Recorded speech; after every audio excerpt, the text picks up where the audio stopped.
श्रद्धा है, सच्चा विश्वास है, सच्चा भरोसा है और दृढ़ता है।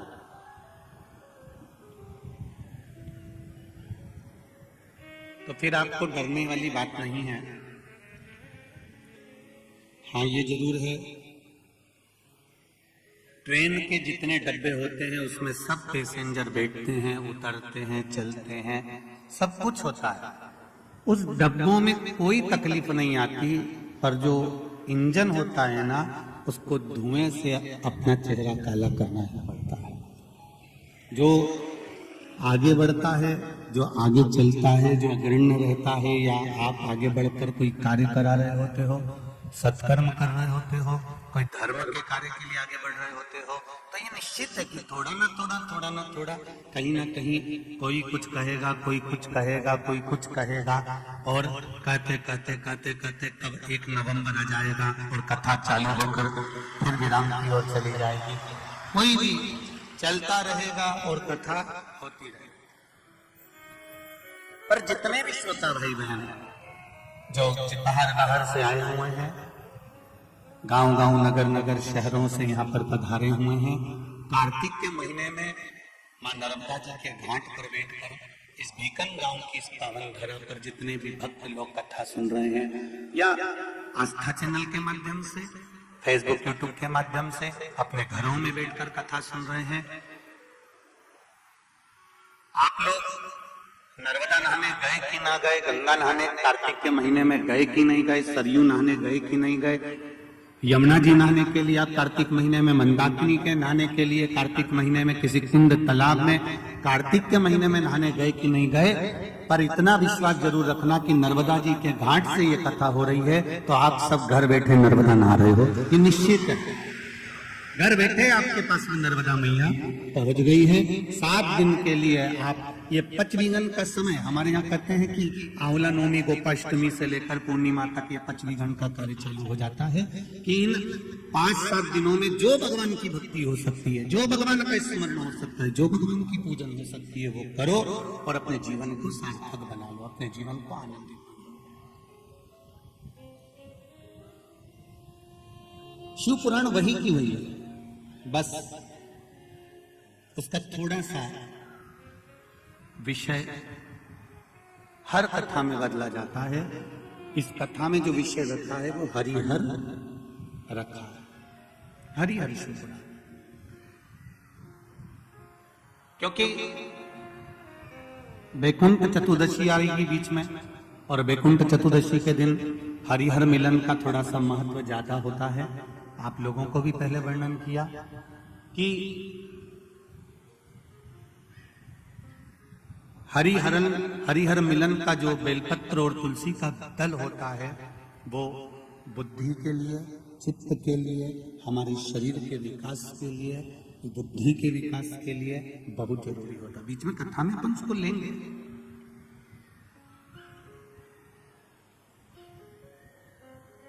प्रयासरत रहेंगे उसके लिए।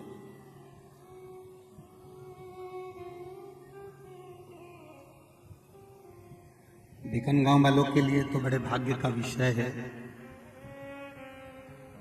कि शिव महापुराण की कथा आपके छोटे से गांव में, बड़े बड़े शहर और जिले छोड़कर यहाँ पर आई, छोटे से। पर ये शिव की कृपा बिना नहीं हो सकता। हम तो कहेंगे ये महिला मंडल कथा नहीं सुन रही और ना करा रही है, और ना शिवर वाला महाराज इसको बाँच रहा है। कथा तो मेरा स्वयं ओंकारेश्वर नागेश्वर महाकाल बाँच रहा है, और वही सुन रहा है और वही करा रहा है। केवल अपनी तो एक निमित्तता है कि हम एक निमित्त हैं, निमित्त से ज्यादा अपन कुछ भी नहीं। शिव कृपा से ही सब कुछ हमें प्राप्त हो रहा है। जिस शिव महापुराण की कथा को आप श्रवण करने के लिए आए हैं बड़ी दूर दूर से, 7 दिन मन लगाकर, चित्त लगाकर इस कथा को श्रवण करिए। कथा मंडप में जितने भी संत, साधु, गुरुजन, ब्राह्मण जन, तपस्वी जन, मां नर्मदा जी के परिक्रमा वासी विद्वत जन जितने विराजमान है सभी के पावन चरणों को नमन करते हुए खंडवा के सांसद महोदय श्री ज्ञानेश्वर पाटिल जी महापौर खंडवा, यहाँ पर अमृतलाल यादव भी विराजमान है, यादव जी विराजमान है और बड़े सांसद जी का बड़ा अतुल्य प्रेम है। खरगोन में भी कथा रही तो वहां पर मिलना हुआ था और दूसरी बार आपसे यहाँ पर भी मिलना हुआ। ये तो स्वयं नागेश्वर ऋषि की कृपा है और आप लोगों का अतुल्य प्रेम है। मौका मिल रहा है कथा सुनने का, इसको गंवाना नहीं है।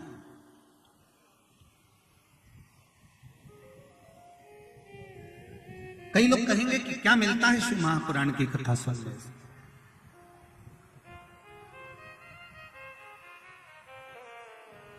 ये जितने यजमान परिवार यजमान बने हैं, कोई अभिषेक के यजमान बने हैं, कोई शिव महापुराण के यजमान बने हैं, 5-6 जितने भी बने हैं, या जितने अभिषेक के यजमान बने हैं, जितने भी रोज के बने हैं, ये शिव की कृपा समझना कि कहीं ना कहीं भोलेनाथ जी ने आपको पूरे बीकन गांव में से छाट कर निकाल लिया है अपनी सेवा।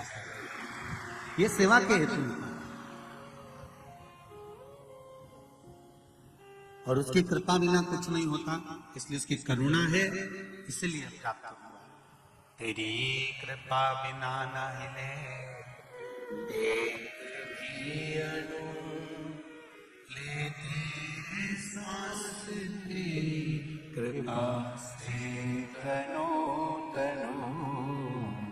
हे गंगाधार मोतीदार ओंकार तू, भोले ओंकार तू, आयो शरण की हार शंभु तार तार तू। बखान क्या करूं मैं राखों के ढेर का, चपटी भगोत में है खजाना कुबेर का। शिव कृपा से जो मिला है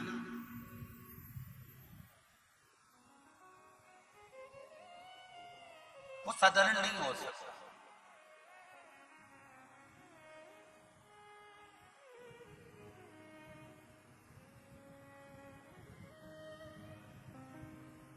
गुजरात के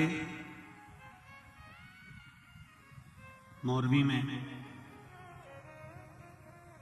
जो पुल टूटने की घटना घटी और उसमें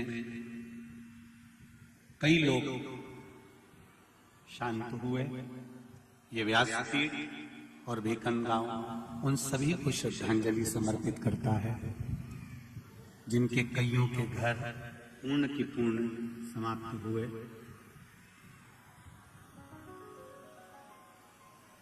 भगवान देवाधिदेव महादेव अपने चरणों में कैलाश धाम पर स्थान देवे, ये भाव रखते हुए कथा को प्रारंभ करें। जिस शिव महापुराण की कथा को अपन सुनने के लिए बैठे हैं, यह कोई साधारण नहीं है। 24,000 श्लोकों का अपार समुद्र है।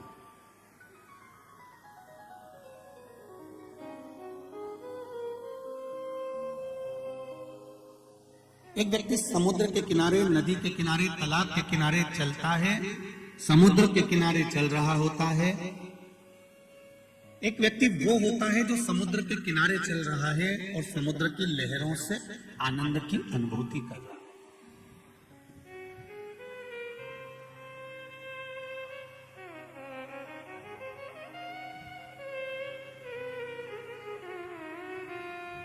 जो अभी तक समुद्र के किनारे चल रहा था, वो समुद्र के किनारे की जो लहर थी, समुद्र के किनारे की जो लहर है, उसका आनंद ले रहा है।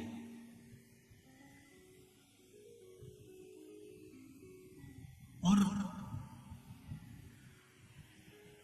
समुद्र के किनारे घूमते घूमते घूमते घूमते कुछ समय के बाद फिर वो धीरे धीरे समुद्र के पानी में उतरा। अब समुद्र के पानी में उतरा तो उसको और आनंद आया। उसने अटखेलियां करी, बैठा रहा, पानी उछालने लगा, लहरों का आनंद लेने लगा।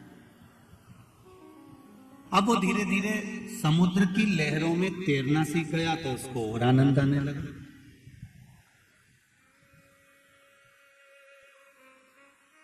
समुद्र की लहरों में तैरना सीखा, सीखते सीखते अब उस समुद्र में गोता लगाने लगा तो उसको और आनंद आने लगा। और धीरे धीरे जब वो गोता लगाने लगा, कूद कर समुद्र के थाह में जाने लगा और वहां से मोती निकालकर सीप में से लाने लगा, तो उसको आनंद की अनुभूति होने लगी। एक बात अपने जीवन में उतार कर रखना, श्रोताओं का एक अलग अलग भाव होता है। एक श्रोता वो होता है जो समुद्र के किनारे पर घूम रहा है, एक श्रोता वो होता है जो लहरों का आनंद ले रहा होता है, एक श्रोता वो होता है जो तैरना सीख गया होता है, एक श्रोता वो होता है जो गोता लगाना सीख गया होता है, एक श्रोता वो होता है जो बिल्कुल नीचे तक जाता है और मोती निकाल कर ले आता है। बस कथा के श्रोता भी उसी तरह होते हैं। कोई शिव महापुराण को बाहर से देख कर निकल जाता है, कोई शिव महापुराण को दूर खड़े होकर सुनकर निकल जाता है, कोई शिव महापुराण में सेवा कर कर निकल जाता है, और कोई 3 घंटे की शिव पुराण को पूरा सुनकर उसमें गोता लगाकर मोती निकालकर अपने घर तक ले जाता है। वो श्रोता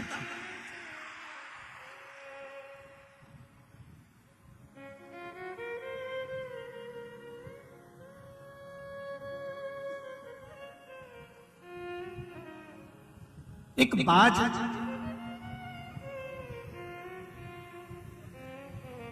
अपने लक्ष्य को पाना चाहता है और उन्नति की ओर बढ़ना चाहता है।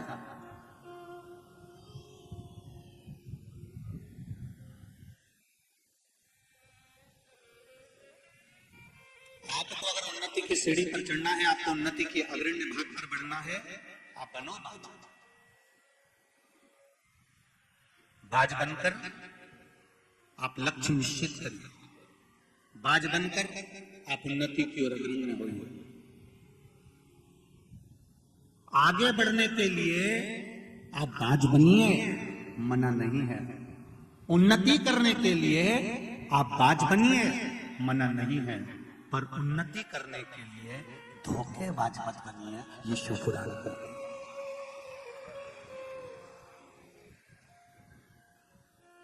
आगे बढ़ने के लिए बाज बनो, आगे बढ़ने के लिए बाज बनो, उन्नति करने के लिए बाज बनो, ऊपर चढ़ने के लिए बाज बनो, पर धोखेबाज नहीं बनना।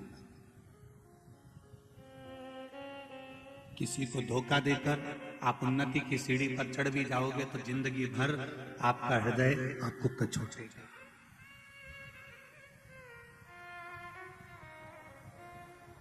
मैंने किसी सहज के साथ में, किसी सरल व्यक्ति के साथ में, किसी साधारण व्यक्ति के साथ में मैंने गलत करते करते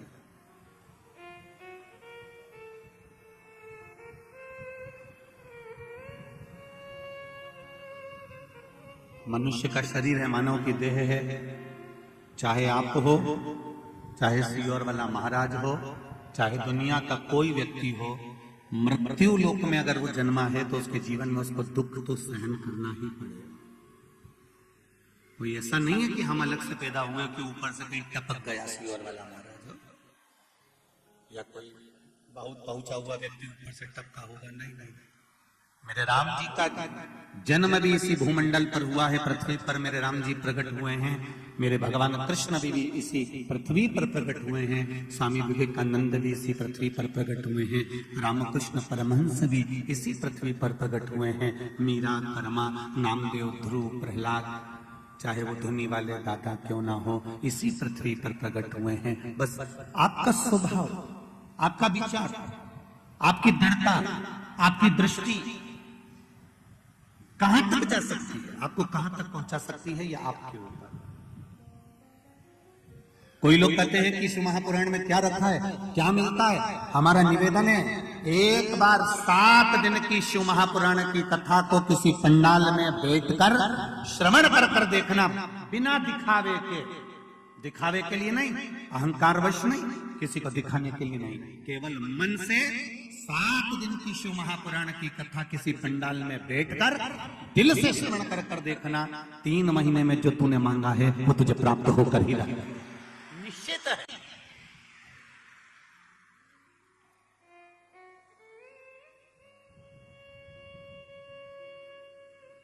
ये बिल्कुल निश्चित है।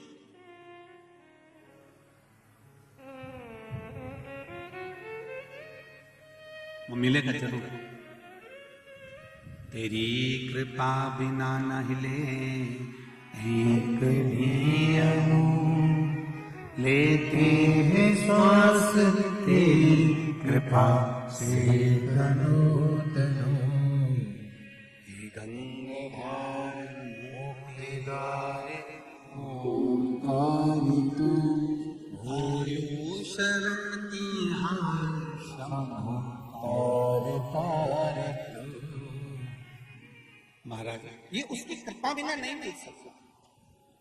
ये जितने बैठे हो आप, 1 2 3 पंडालों में जितने भरे बैठे हो, एक चित्त आपके भीतर, एक स्मरण आपके भीतर हो। माता सती कुंभज बाबा के सामने बैठकर कथा सुनी थी। उसने मन में सोच लिया था कि मेरा जीवन बेकार है, अगर मैं विवाह करने के बाद अगर यहाँ पर आकर बैठ गई हूँ, मेरा पति मुझे कहीं लेकर नहीं गए, कथा में लाकर बिठा दिया, तो ये निश्चित था है। अगर वो मन में लेकर बैठी थी कि शरीर में आग लग जाए तो अच्छा, तो वो शरीर जलना पड़ा। मेरे शंकर भगवान ने विचार करा था कि मुझे राम का दर्शन हो जाए, तो उनको चलते रास्ते में राम का दर्शन हो गया। कथा तो वो है जब आप जैसा अनुभव कर कर जिस भाव के साथ कथा को श्रवण करने के लिए चलते। एक पत्र आया है बहुत छोटा सा, देखिए।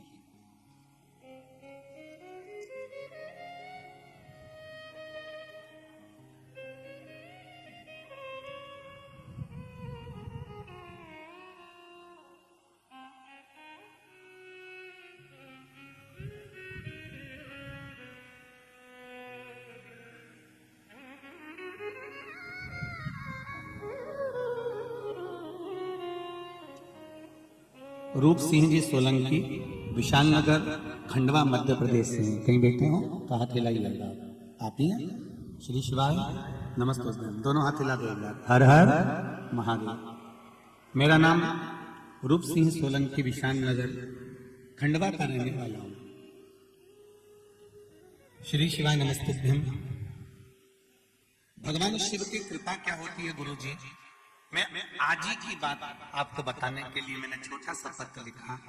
कागज नहीं था, दूसरे से मांग कर लिखा। मैं घर से निकला था भीकन गांव के लिए।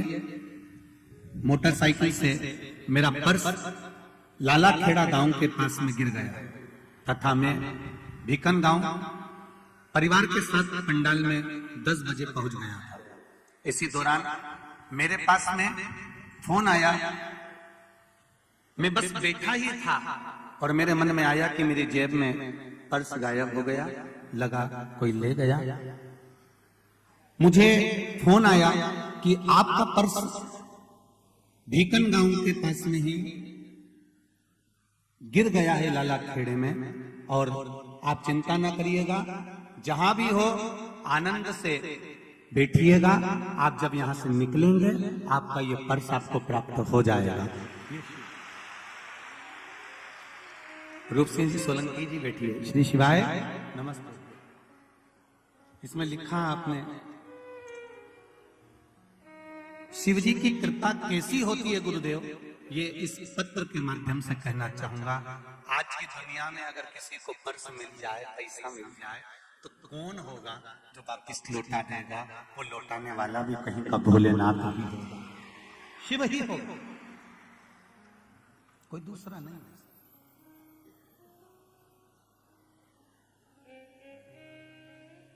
फिर कहूंगा आप लोगों से, जितने भी भीकन गांव के लोग कथा सुन रहे हैं या जितने भी श्रोता भाई बहन कथा सुनने के लिए बाहर से आए हैं, आप लोगों से एक निवेदन जरूर करूंगा कि दिल से कथा सुनना।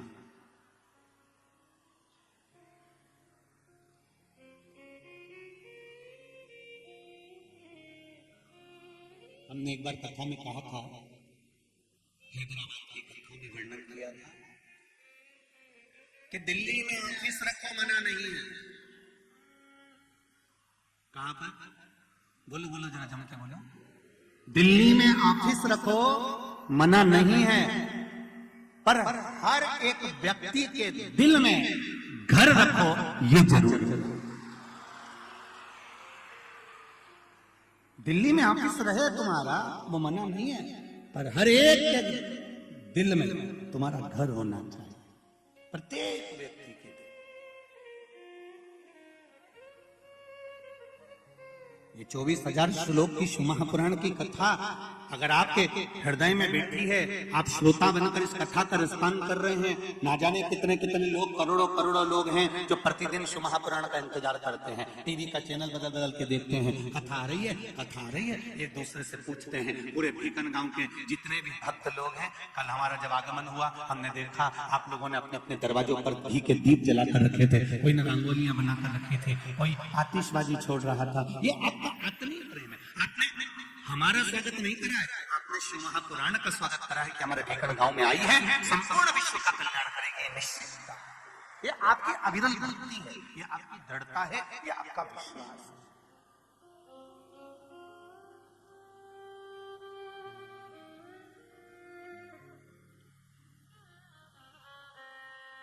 और क्या मिलेगा इस कथा के बाद में, ये तो मेरा वो दानी ही जाने। कार्तिक के महीने की शिव महापुराण की कथा है, वो क्या देगा और कितना देगा, वो कुबेर भंडारी ही जान सकता है, कोई नहीं जान सकता। वो कितना देगा वो आपको बांटने वाला है। मिला है मौका,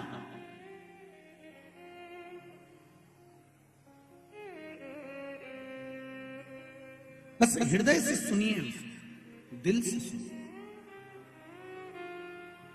बड़ा सुंदर एक संवाद शिव महापुराण में आता है।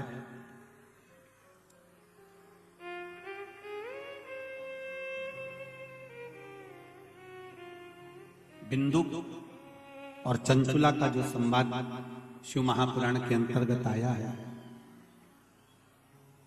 एक संवाद देवराज नाम के ब्राह्मण का भी है।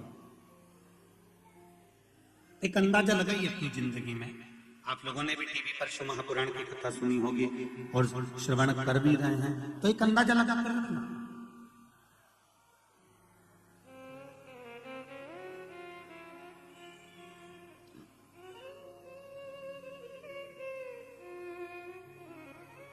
ऐसी कोई घड़ी,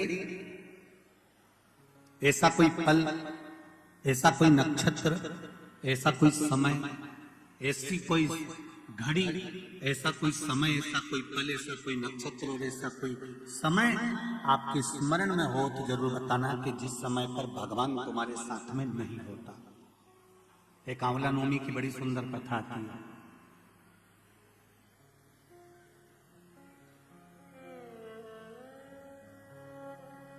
जिसको अक्षय नवमी भी कहते हैं। कब है?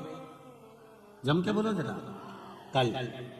आज गोपाष्टमी है, कल आंवला नवमी है, और आप सबसे निवेदन करूंगा कि आंवला नवमी के दिन शाम के समय पर आंवले के वृक्ष के नीचे घी का दिया लगाकर कनक धारा स्तोत्र का पाठ अवश्य करें। नहीं आता है तो मोबाइल पे उसको सुने, और एक बार आंवला नवमी के दिन आंवले के वृक्ष के नीचे कनक धारा स्तोत्र का पाठ चाहे संस्कृत में चाहे हिंदी में करना चाहिए। उससे साल भर लक्ष्मी की कमी नहीं आती और आनंद का अनुभव करो। एक कितना सुंदर संवाद यहाँ पर लिखा हुआ है। देव उठनी एकादशी के दिन भगवान उठेंगे, और देव उठनी एकादशी के दिन भगवान उठकर अपना कार्यभार भगवान शंकर जी से लेंगे। उससे पहले ऐसा नहीं है कि केवल देव उठनी एकादशी पर भगवान उठेंगे।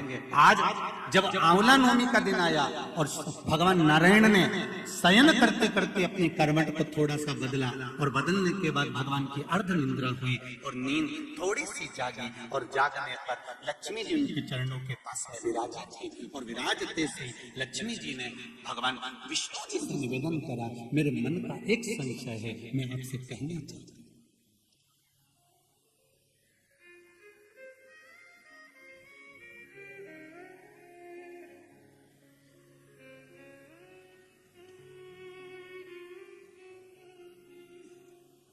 ये हमारे मन का भाव है कि हम भगवान को देव सोनी एकादशी पर सुलाते हैं और देव उठनी पर उठाते हैं।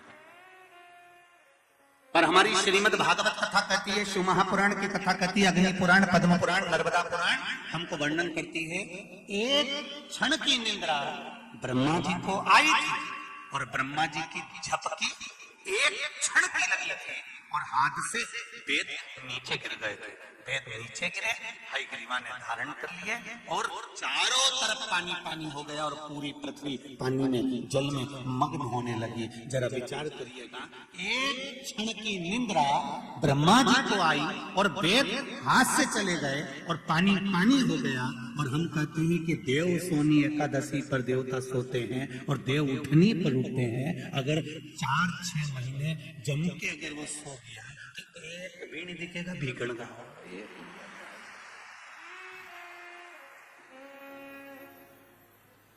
एक नहीं दिखने वाला। फिर तो लोग कहेंगे सियोर कहांगे और भीकण गांव कहांगे।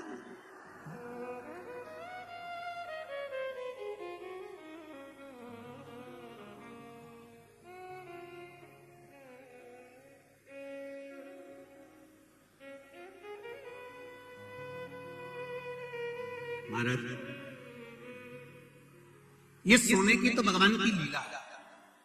अगर सही तरीके से देखा जाए तो मेरा परमात्मा कभी नहीं सोता, वो तो हर पल, हर घड़ी, हर क्षण आपके लिए तत्पर बैठा रहता है।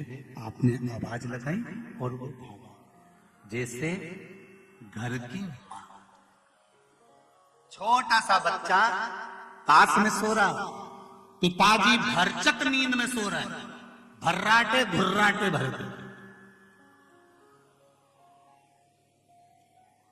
पिताजी को कोई मतलब नहीं, वो तो बस दुकान से आया ने, उन्हें पूरा दुकान की गिराकी करी ने, सटर मटर गिरा के आया ने, रोटी मोटी चीनी, 2-4 गप्पे हमारे दोस्तों के साथ घूम फिर के आया ने, पसरी गया, सोया। और वो सोया और सोते ही फिर तो रात भर जम के सोया ने, सवेरे उसकी नींद खुली। पर घर की जो माँ होती है, घर की जो माता होती है, जिसके पास में छोटा सा बच्चा सो रहा होता है, उस माँ की नींद कैसे होती है? बस बच्चा, कोई माँ का बच्चा अगर इंजेक्शन लगवा कर आया है, कोई सुई लगवा कर आया है, कोई टीका लगवा कर आया है, तो माँ गोदी में ही रात भर लेटे लेटे बैठे बैठे निकाल देती है, उसकी नींद नहीं हो पाती। फिर सुबह तैयार होकर अपने काम में लग जाती है, उसके चेहरे पर सल नहीं आता। यह माँ। और अगर कहीं का पुरुष हो ना तो 25 बार के बता दो, 2 दिन से मेरी नींद नहीं हुई, धनतेरस से दिवाली तक, अब सोऊंगा और मुझे बिल्कुल डिस्टर्ब मत करना, परेशान मत करना। और यही बात जगदम्बा के दे तो बोल दे, वो कह दे तुम तो दुकान पे बैठे रहे, एक ढिग, ये घर में ढिग लगाई है, चौक पूरा सफाई करी, तुम तो केवल दुकान पे बैठे थे। पर उससे पूछो, बेचारी रानी बन के आई थी। मैंने नहीं बोला हो, मैं तो बोलू ही नहीं ऐसी बात।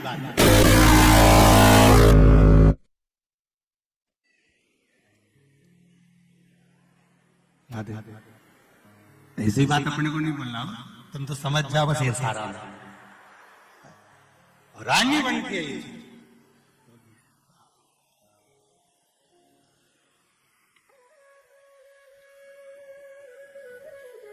करवा चौथ में कितनी सुंदर तैयार हुई थी, और धनतेरस के एक दिन पहले इसको देख लो, उतना में समझ जाओ।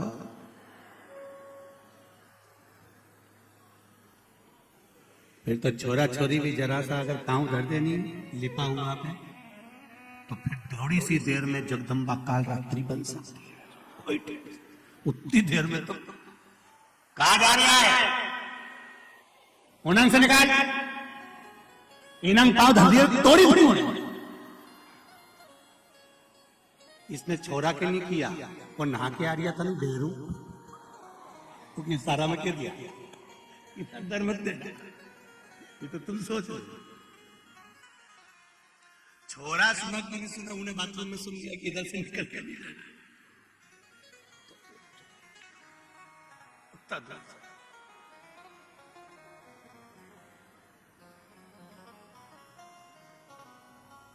अब विचार करिएगा जरा कि कितना कितना भाव व्यक्त किया गया है, कितना आनंद का भाव सम्मुख में लाया गया। क्या नारी काम नहीं करती? करती है। क्या उसको थकान नहीं होती? होती है, तुमसे ज्यादा होती है।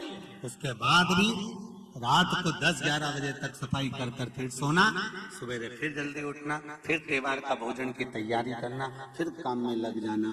बस घर की जो माँ होती है उसी तरह मेरा परमात्मा होता है, कभी नहीं सोता, वो जागता रहता है।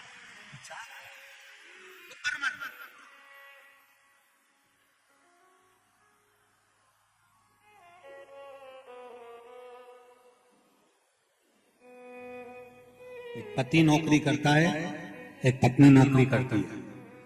पति नौकरी कर कर आएगा, बैग पटकेगा, सोफे पर पांव रखकर बैठ जाएगा, टीवी चालू करेगा, मोबाइल पर व्हाट्सएप चलाएगा और आवाज लगाकर बोलेगा चाय ला कर दो। पत्नी जाएगी, चाय ला कर देगी, बच्चों का इंतजार करेगी। वो भी नौकरी से आई है, तुम भी नौकरी से आए हो, वो भी सुबह की गई थी, तुम भी सुबह के गए थे, पर तुम्हारे चेहरे पर सल आ गए, पर उसके चेहरे पर सल नहीं आया, क्योंकि उसको अपने बच्चों का और पति का पेट भरना है, इसलिए वो रसोई घर में चली गई। ऑफिस से आने के बाद, नौकरी करके आने के बाद वो फिर वापिस अपने घर में, यहाँ पर ये पुलिसकर्मी लगे हुए हैं, यहाँ पर माता चिकित्सालय वाले भी लगे हुए हैं, सिस्टर भी बैठी हुई हैं, लेडी पुलिस भी बैठी हुई हैं। मैं कहूंगा कि एक पुलिसमैन से भी कहूंगा, एक डॉक्टर से भी कहूंगा, आप ऑफिस से आते हो बैठते हो, पर वो भी तो कहीं किसी ऑफिस से आकर, वो भी तो आने के बाद, बैग रखने के बाद, सामान रखने के बाद तुरंत रसोई घर में चली जाती है। बस इतना सा निवेदन है, जैसे मेरे शंकर अपनी पार्वती की दशा को समझते थे, पार्वती शिव की दशा को समझती थी, इसलिए शंकर और पार्वती को शिव शक्ति कहा जाता है। ऐसी दशा हमें अपने परिवार में समझना चाहिए, तो कभी परिवार में विवाद नहीं हो सकता, प्रेम बढ़ता चले। उस परिवार में कभी विवाद नहीं हो सकता। हमने अगर शंकर भगवान की पूजन करी, आराधना करी है, उनका स्मरण करा है, तो उस परिवार का स्मरण करो कि शिव परिवार में ऐसा है क्या कि दोनों में बस केवल आत्मीय प्रेमता का भाव दर्शाया जाता है।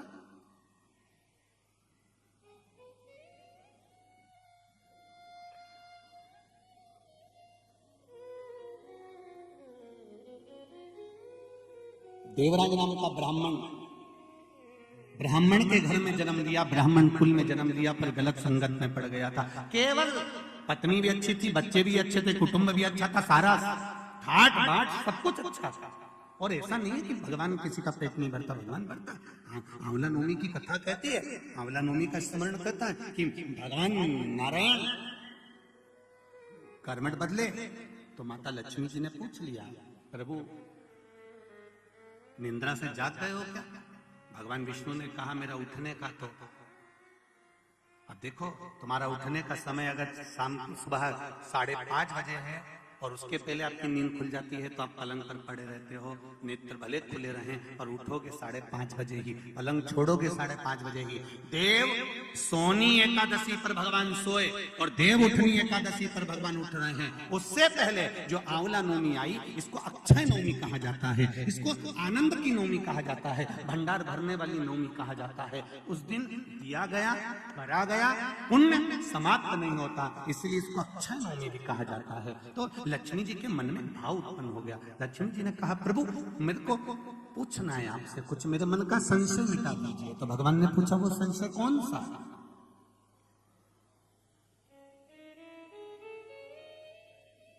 क्या संशय है आपका?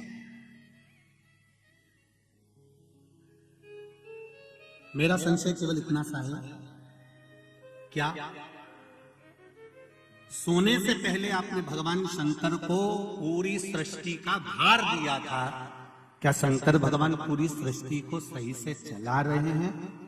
आपको ज्ञात है? भगवान विष्णु बोले हाँ,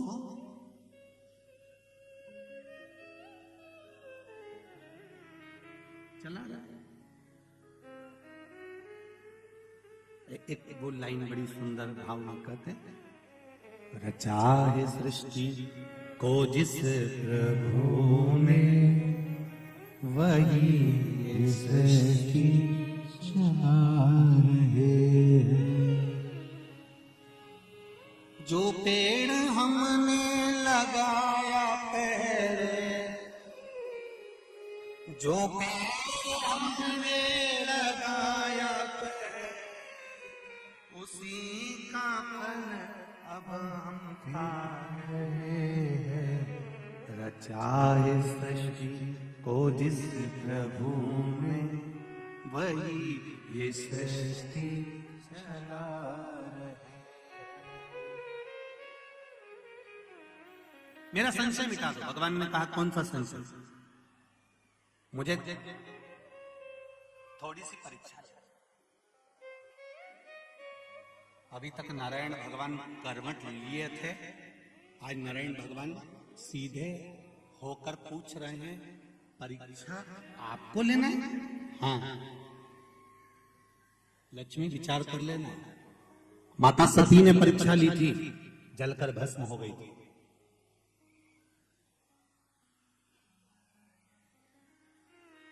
माता ज्योति ने परीक्षा ली थी, ज्योत के रूप में जलती रही थी।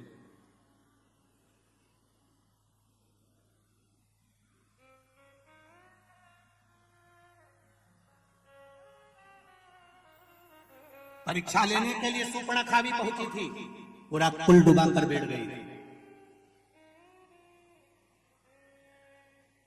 फिर विचार कर ले लक्ष्मी, परीक्षा लेना सरल है पर परीक्षा का रिजल्ट बड़ा कठिन है। लक्ष्मी जी बोली नहीं, मेरे को तो बस केवल एक परीक्षा लेना है। क्या भगवान शिव पूरी सृष्टि के भार को सहज अच्छे से संभाल रहा है? तो नारायण ने बोला, लक्ष्मी तुम्हारे मन में क्या शंकर भगवान के प्रति भेद उत्पन्न हो रहा है? शिव जी के प्रति भेद उत्पन्न हो रहा है? मेरा एक निवेदन ठिकन गांव की धरा से संपूर्ण श्रोता भाइयों से निवेदन है, शंकर भगवान पर कभी भेद उत्पन्न मत करना। क्या शिव जी को जल चढ़ाने से ऐसा होता है? क्या बेलपत्री खाने से ऐसा होता है? पहले चढ़ाकर देखो, खाकर देखो, लाभ हो तब विचार करिए क्या होता है। एक पत्र आया है, देखिए।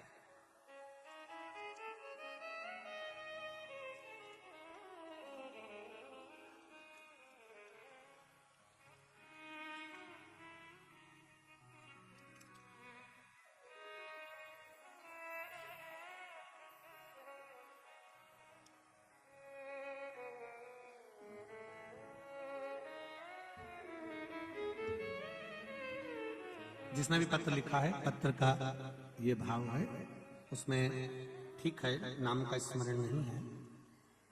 मैं भोले बाबा की बेटी खंडवा मध्य प्रदेश से आई हूँ। बाबा को दिल से धन्यवाद देना चाहती हूँ, क्योंकि आज मैं हूँ तो मेरे बाबा की कृपा से। मैं अपना दुख यहाँ इतने कम शब्दों में व्यक्त नहीं कर सकती हूँ। बाबा ने इतना कुछ दे दिया कि मैं बखान नहीं कर सकती। जिसने भी ये पत्र लिखा है वो हाथ हिला सकते हैं और अपने दोनों हाथों से श्री शिवाय नमस्तुभ्यम बोल सकते हैं। खंडवा से किसी बेटी ने लिखा है, बाबा की कृपा से हूँ।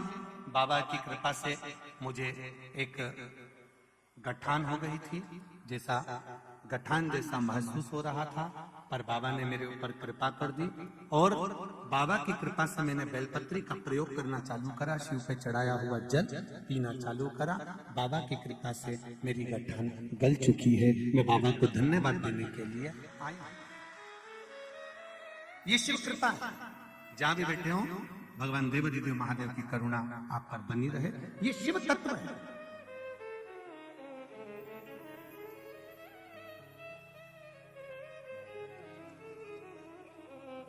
शिव की कृपा बिना नहीं हो सकता।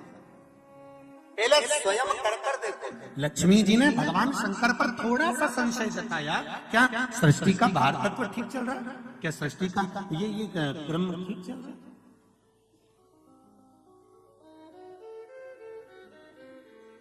मेरे को थोड़ी सी परीक्षा ले।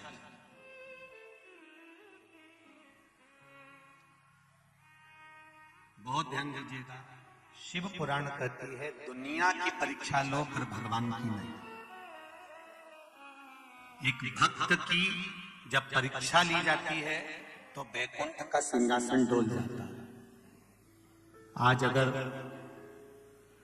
नागेश्वर मंदिर महिला मंडल कथा करा रही है, किस भाव से करा रही है, किस आनंद से करा रही है, बस बन सके तो ये हाथों को आगे बढ़ाकर उनको सहयोग प्रदान करो, टांग अड़ाकर कार्य को रोकने का प्रयास न करो।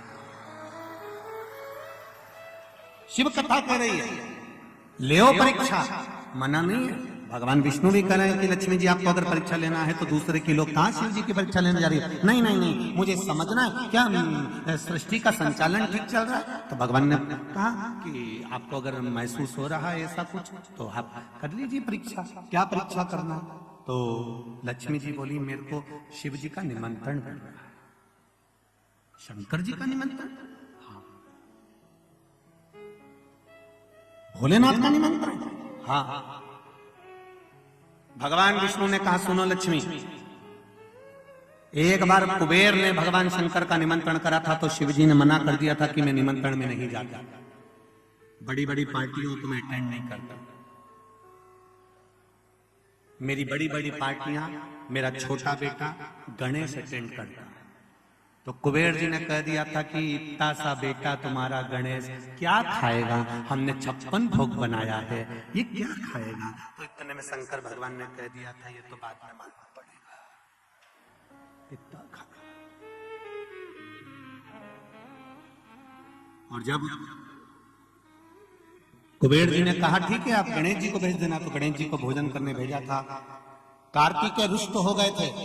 कार्तिकेय ने जाकर अपनी माता पार्वती जी से कह दिया था माँ घर का बड़ा बेटा मैं हूं, अगर पार्टी में भेजना है तो पहले मुझे भेजना था, पर पिताजी ने गणेश जी को भेज दिया। पार्वती जी ने जाकर शिव जी से पूछा तुमने कुबेर के यहाँ गणेश जी को क्यों भेजा। तो शंकर भगवान बोले मुझे देखना पड़ता है किस बेटे को किसके यहाँ शादी में भेजना है, लेकिन पापा कितने का भेजना है, किन के यहाँ पंगत है, किन के यहाँ बफेट है, किन के यहाँ कितने स्टॉल लगे हैं, ये मुझे समझना पड़ता है। इसलिए मैंने गणेश जी को भेजा। तुम चिंता मत करो, गणेश जी को बुलाओ। गणेश जी आए, प्रभु जी बोलिए पिताजी क्या आज्ञा। पिताजी ने कहा बेटा कुबेर जी के यहाँ भोजन है, अच्छा पेट भर के जिनके आना। गणेश जी महाराज बोले चिंता ही मत करो पिताजी, 3 दिन से कुछ नहीं खाया है, टेंशन मत लीजिए। और गणेश जी महाराज 7 बजे भोजन चालू होना था, 5 बजे पहुंच गए। तुम्हारे जैसे 2 बजे कथा चालू होना है, सुबह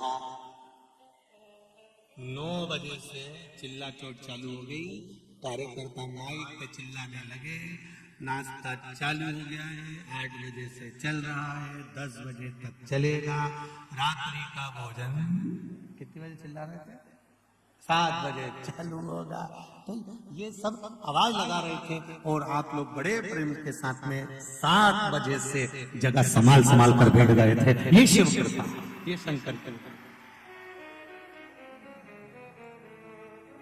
ये शिव की उदाहरण। अब महाराज गणेश जी महाराज 5 बजे पहुंचकर 5 बजे पहुंचते से श्री गणेश जी महाराज ने आवाज लगाई कुबेर भैया, कुबेर भैया। कुबेर जी तो नहीं थे, उनकी धर्मपत्नी निकल कर आई। उन्होंने कहा कौन, मैं विनायक गणेश, कैसे आना। भोजन कर, भोजन तो 7 बजे। पिताजी ने जल्दी भेज दिया कि पहले जी आ जाओ, जल्दी से भीड़ भड़का होगा, 33 कोटि देवता आए भोजन करने के लिए, जगह नहीं मिलेगी, पहले चले जाओ। तो पत्नी दौड़ कर गई कुबेर जी के पास, वो गणेश जी आए। तो जिमा दे अच्छा है, फुर्सत होंगे जितने जिम के चले जाएंगे, टाइम बचेगा, जा जिम। लगा दी चौकी, बैठ गए गणेश जी, जिमना चालू हुआ, थाली आ गई, भोजन करना चालू करा। जो भोजन करना चालू करा, छोटे से गणेश जी महाराज इतना खा इतना भोजन करा, इतना खाया, जो रखा था कुबेर के खजाने में 33 कोटि देवी देवताओं के लिए जो भोजन बना था, वो कुबेर जी के यहाँ गणेश जी 15 मिनट में निपटा था। 15 खास आइटम ज्यादा नहीं। अपन जैसे थे, बफेट में जाओ तो रोटी कौन खाए, पहले स्टॉप, जितने लगे पहले सब निपटाया और खाए सब खाए। देखा छोरा छोरी को भी पहले खाते देखा, अच्छा खा ले,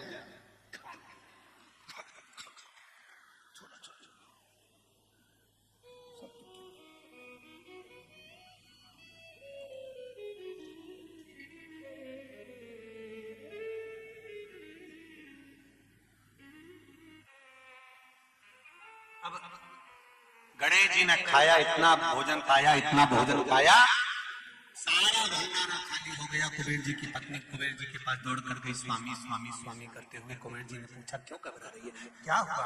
कि भोजन भोजन क्यों, क्या हो गया? गणेश जी ने कर लिया? नहीं, वो तो बैठे ही अभी तो कह रहे हैं तो उनको भोजन करा रही है। हाँ, तो कब का आया? 5 बजे का। तो क्या अभी तक जिम गया? हाँ, तो पानी दे के आना। कि 3 बार ले गई। गणेश जी बोल रहे थे कि अभी नहीं पीऊंगा। तो पूछ ले कब पिएंगे? तो क्या आधा पेट भरा दो तब पीऊंगा। तभी आधा भी नहीं हुआ। नहीं तो भोजन करा। तो क्या कुबेर के भंडार में जितना भोजन था 33 कोटि देवताओं का बना था, सब जिम गया। सूखा माल तो क्या सूखी सामग्री अंदर आने ही नहीं दे रिया। रसोई घर तक तो पहुंचती नहीं, हॉल में रोक के निपटा जाता है। कुबेर जी दौड़कर भगवान शिव जी के पास गए। प्रभु गणेश जी, शंकर जी ने पूछा गणेश जी को क्या हुआ? बस सब खा गए, 7 बजे मेरे यहाँ पर 33 कोटि देवता आएंगे, मेरी हंसी उड़ जाएगी ना। भगवान शिव ने कहा था कुबेर, तूने मेरे दरवाजे पर आकर कहा था कि आप चिंता मत करो, मेरे यहाँ इतना भोजन बनेगा, इतना भोजन बनेगा, कोई भूखा नहीं जाएगा, खूब जोरदार में भंडारा करूंगा।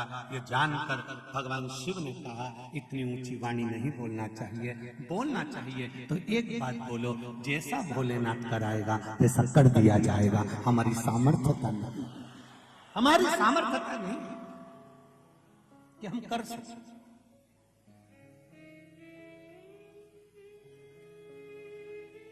ये हमारी सामर्थ्यता नहीं है कि हम करें। शंकर भगवान ने दुर्वा तोड़वाई और गणेश जी के लिए पहुंचाई। एक दुर्वा शिव जी ने दी थी और कहा था ये गणेश जी को दे देना। कुबेर जी ने सोचा इतना सारा खाया है तो एक दुर्वा में क्या होगा। उनने जाते जाते बहुत सारी दुर्वा तोड़ ली, गट्टी बना ली और गट्टी बनाकर गणेश जी को दे दी। यह शिव पुराण कहती है एक बेलपत्र से ही शंकर भगवान प्रसन्न हो जाते हैं, एक दुर्वा से गणेश प्रसन्न हो जाते हैं, एक तुलसी के दल से नारायण प्रसन्न हो जाते हैं। हमें अधिकता में देने की जरूरत नहीं पड़ती। और कई लोग संकल्प लेते हैं मैं तो आज 1.25 लाख बेलपत्र चढ़ाऊंगी, आज मैं भगवान को 1.25 लाख दुर्वा चढ़ाऊंगी, आज मैं भगवान को इतना चढ़ाऊंगी। भगवान कह रहे हैं रेन देरी कमला, तू एक चढ़ा दे वही बहुत है, दिल से चढ़ा दे। अब मालूम पड़े चढ़ाने तो बैठी थी 1.25 लाख, 2-5 हजार चढ़ाने के बाद में बड़े प्रेम से कमर बोल गई। होता है ऐसा। तो वो भगवान सुदामा जी भगवान कृष्ण के घर गए थे कि नहीं गए थे? और सुदामा जी जब घर पहुंचे थे और भगवान कृष्ण के यहाँ पहुंचे, भगवान कृष्ण ने सुदामा जी का स्वागत करा, आनंद से विराजमान करा, चरण दबाए, खूब प्रेम से रखा, 3 मुश्त तंदुल का भात ग्रहण करा। ये सब कुछ सुदामा के हुआ। सुदामा जी जाने लगे तो भगवान कृष्ण ने कहा कहाँ जाओगे, 1-2 दिन रुको। सुदामा जी रुक गए। रुकने के बाद आज भगवान कृष्ण ने सुदामा को ले जाकर सिंहासन पर बिठा दिया। कृष्ण उनके पास में बैठ गए। सुदामा जी ने पूछा कन्हैया मुझे सिंहासन पर क्यों बिठाया? भगवान कृष्ण कहने लगे जैसे तूने मुझे आशीर्वाद दिया तेरे मेरे परिवार वालों को आशीर्वाद नहीं देगा? सुदामा जी ने कहा मैं और आपके परिवार का आशीर्वाद? हाँ बैठो। भगवान कृष्ण ने 16,108 रानियों से कह दिया मेरा मित्र सुदामा आया है, एक एक कर आना और आशीर्वाद लेकर जाना। एक एक रानी आने लगी, सुदामा जी सबको आशीर्वाद देने लगे। अखंड सौभाग्यवती, बोलो तो पूरा बोलो, पूरा बोलो जरा। आज गोपाष्टमी अच्छे से बोला। अखंड सौभाग्यवती भव, अखंड सौभाग्यवती, पूरा पूरा बोलो, साथ बोलती लो जरा।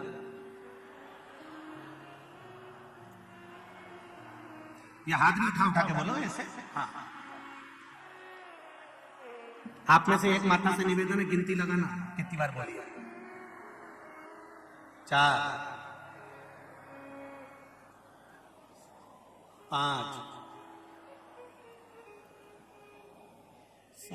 चुप क्यों की बोले? 8 बोलती जाओ और हाथ हिलाती जाओ। अखंड सौभाग्य बोलती जाओ जरा। हम चुप हो जाए तुम बोलती रहो। हाथ हिला हिला के बोलो जरा जम के। 10 अखंड सौभाग्यवती भव। 11 अखंड सौभाग्यवती, अखंड सौभाग्यवती भव, अखंड सौभाग्यवती भव। 25-30 निकले। सुदामा जी बोले कन्हैया तेरी है? हाँ अपनी चलने दे। सुदामा जी बोले सौभाग्यवती भाव, अखंड गायब हो गया। सौभाग्यवती भाव, सौभाग्यवती भाव, सौभाग्यवती भाव, सौभाग्यवती भाव, सौभाग्यवती भाव, सौभाग्यवती भाव, सौभाग्यवती भाव। और 25-50 निकली। देख ये भी अपनी है। हाँ चलने दे। भाव भाव भाव भाव भाव भाव भाव भाव भाव भाव। सुदामा जी ने कृष्ण से पूछा ये भी तेरी है? हाँ। और चलने दे। हाँ हाँ हाँ हाँ। सुदामा जी कृष्ण से बोले इधर आ, एक बात सुन ले, मेरी तरफ से तेरे को आशीर्वाद दे देता हूं।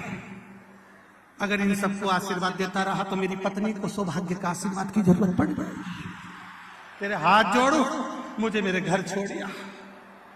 दादा इनको मैनेज कैसे करता होगा? तेरे हाथ, मुझे मेरे घर छोड़। भगवान कृष्ण बोले सुदामा अभी तो मेरी धर्मपत्नी आएंगी 16,108, उसके बाद मेरे बच्चे आएंगे। भगवान सुदामा जी ने पूछा कितने हैं? भगवान कृष्ण ने कहा एक एक रानी के 11-11, 1,77,186। सुदामा जी नीचे चले गए। उन्होंने कहा दादा रेल ले, ये घर है कि जिला? समझ गई तू रेल ले।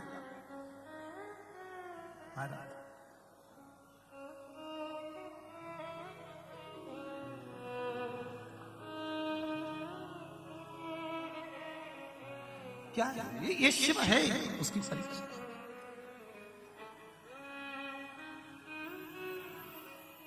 सुन भक्तों की पुकार हो के नंदी के सवार, काशी नगरी से आया है मेरा।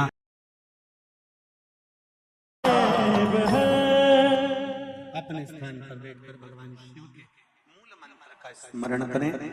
काशी आज सुंदर भीकन गांव, मां नर्मदा जी का पावन तट।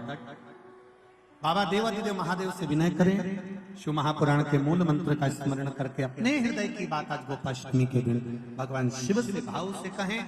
बाबा हमारे मन के भाव को आनंदित करें, भक्ति देवे, आनंद देवे। श्री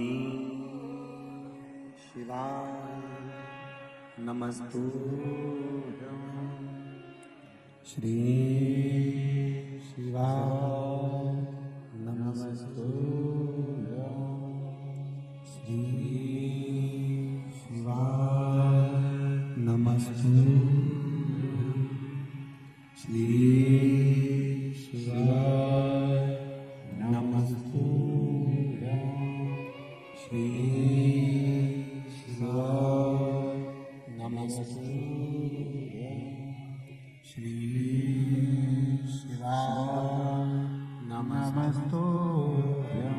भोला सब दुख काटो भार, ओ भोला सब दुख काटो भार। शिव शंकर जपो तेरी माला, भोले बाबा जपो तेरी माला, भोला सब दुख काटो भार, ओ भोला सब दुख काटो भार। भगवान शिव कृपालु दयालु उदार। शिव महापुराण की कथा कर रही है। लक्ष्मी जी भगवान शिव को परीक्षा के लिए निमंत्रण दे रहे हैं और भगवान आए। भगवान विष्णु ने मना करा, परीक्षा मत लो। भक्त की भगवान की कभी परीक्षा नहीं ली, मत ले परीक्षा, पर नहीं आपकी आज्ञा होगी तो मैं अवश्य देखना चाहती हूं कि सृष्टि का वर्णन, सृष्टि का जो निराकरण है, सृष्टि का जो भाव है वो सही चल रहा है, सृष्टि का संचालन सही चल रहा है कि नहीं चल रहा, मुझे देखना।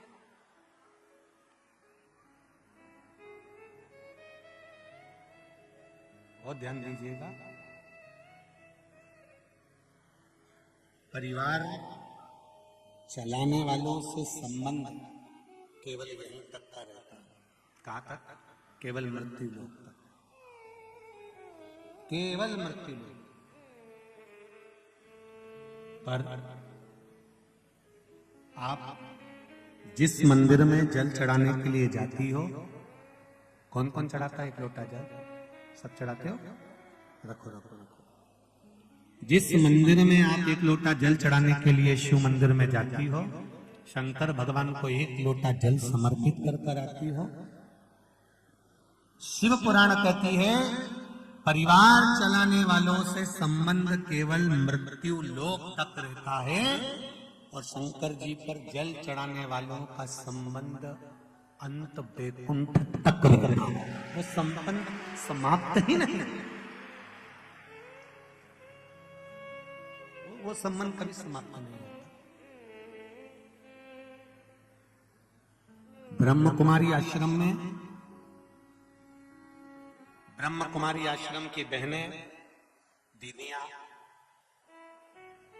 आप कभी अगर जाएंगे ब्रह्म कुमारी आश्रम में, तो ब्रह्म कुमारी आश्रम की दीदियां, माताएं, बहनें आपको बताएंगे कि एक बिंदु से ये जीवन चालू होता है और अंत में एक बिंदु पर जाकर समाप्त हो जाता है। एक बिंदु से चालू हुआ और एक बिंदु पर जाकर समाप्त, अर्थात वो बिंदु भी शिव है, शुरुआत भी शिव से हुई है और अंत भी शिव से ही हुआ। शुरू भी शिव से, अंत भी शिव से।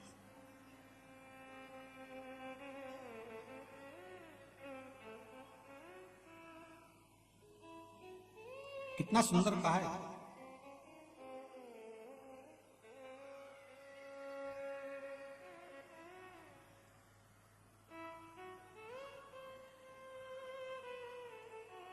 नेट ये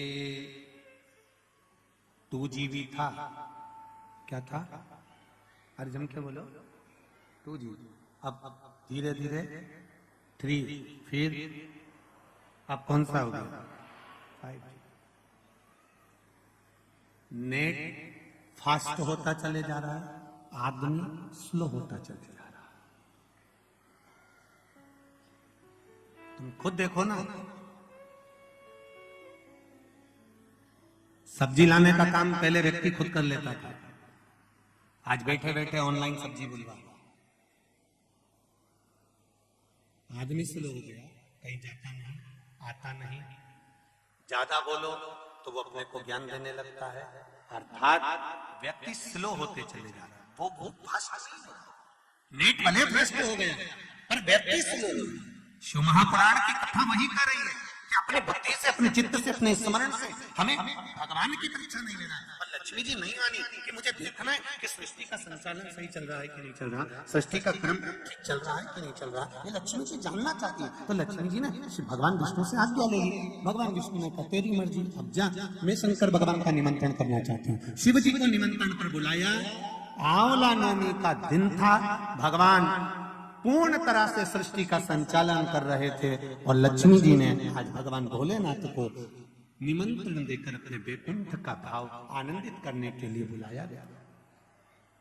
बहुत ध्यान से सुनना, यह कथा आपने सुनी कि ना सुनी, पर हरिहर शिव महापुराण की कथा भिकन गांव की इस पावन धरा पर चल रही है 2 बजे से 5 बजे तक। ये हमारा सौभाग्य है कि इस कथा को हम अपने जीवन में उतारें कि आंवला नवमी के दिन आंवले के वृक्ष के नीचे कुछ खाने का नियम क्यों है? बोलो, यहाँ से पहले लोग आंवला के पेड़ के नीचे पिकनिक मनाने जाते थे कि नहीं जाते? आंवले के वृक्ष के नीचे बैठते कि नहीं बैठते? क्यों? कोई तुमसे पूछे, कल के बच्चे तुमसे प्रश्न कर लेंगे, मम्मी ये आंवले के वृक्ष के नीचे क्यों पूजन करती हो? आंवले के पेड़ के नीचे क्यों जाती हो? आंवले के वृक्ष के नीचे पिकनिक मनाने क्यों जाना चाहिए? आंवले के वृक्ष के नीचे कुछ क्यों खाना चाहिए? आंवले के नीचे बैठकर दीप क्यों जलाना चाहिए? आज के बच्चे, जो विज्ञान का युग है, इस विज्ञान के युग के बच्चों को विज्ञान के साथ जोड़कर बताना पड़ेगा आपको कि आंवले के वृक्ष की महत्वता क्या है।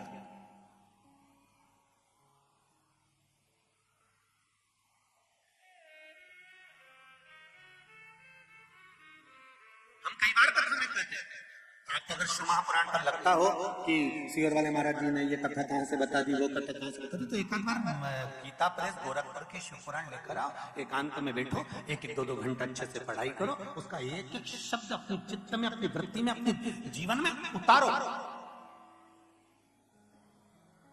एक एक शब्द उतारिए। पहले लोग नहीं जानते थे, लोगों ने बहुत कहा श्री शिवाय नमस्तुभ्यम कहां से आ गया, कोई ने नया मंत्र बना लिया, किसी ने नया मंत्र दे दिया, फिर लोगों ने शिव पुराण पढ़ी, विदेश्वर संहिता पढ़ी, उसमें से निकाला, फोटो खींचा, लोगों के समझ हाँ इसमें है। विरोध करने वालों को ये तो मालूम होता नहीं, वो तो एक ने किसी ने भेज दिया, उनने इधर से फॉरवर्ड करा, उधर भेज दिया, उधर से उठाया, उधर भेज दिया, उनने पढ़ा तो ही नहीं, फिर किसी ने कहा काली मिर्ची का तो कहीं लिखा ही नहीं है, फिर किसी ने काली मिर्ची का पढ़ा, फोटो खींचा, तब इनको नहीं तो काली मिर्ची काली मिर्ची काली मिर्ची दुनिया में चल। जब तक पढ़ोगे नहीं तब तक ज्ञात होगा नहीं, और जब तक ज्ञात नहीं होगा तब तक लोग शिव महापुराण का कोई उपाय होगा, कोई व्यवस्थित बताया गया होगा, तो लोगों को लगेगा ये फालतू की बात है, ये कोई होता है क्या, ऐसा होता है क्या, और वो होता है। ये पत्र, ये बच्चे का फोटो भी लगाया, और ये पत्र,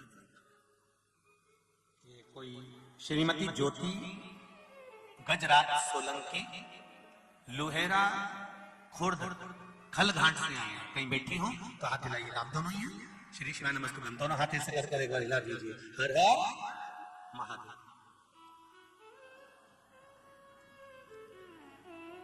एक लोटे जल की क्या महत्वता है गुरुजी, मैं वर्णन नहीं कर सकती। एक दाना चावल का चढ़ाने का क्या महत्व है, मैं बोल नहीं सकती। गुरुदेव क्या क्या कृपा मेरे भोलेनाथ ने करी है, ये मेरे शिव की ही कृपा है। जरा माइक हो सकता है कि माता भेजो, जरा माइक भेजो माता।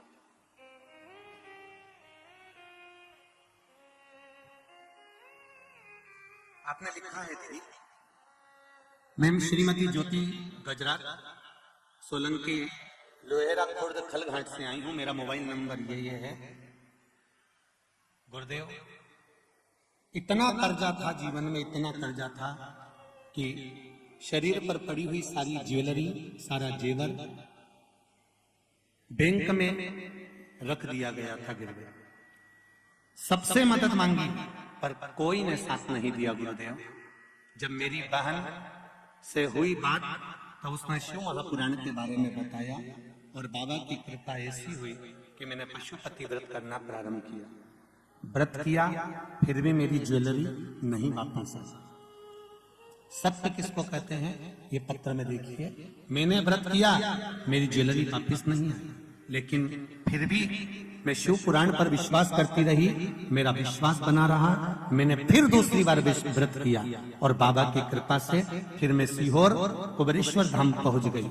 वहां पर पितृपक्ष में शिव महापुराण की कथा चल रही थी, तब मैं वहां पहुंची और बाबा से विनती करता रहा।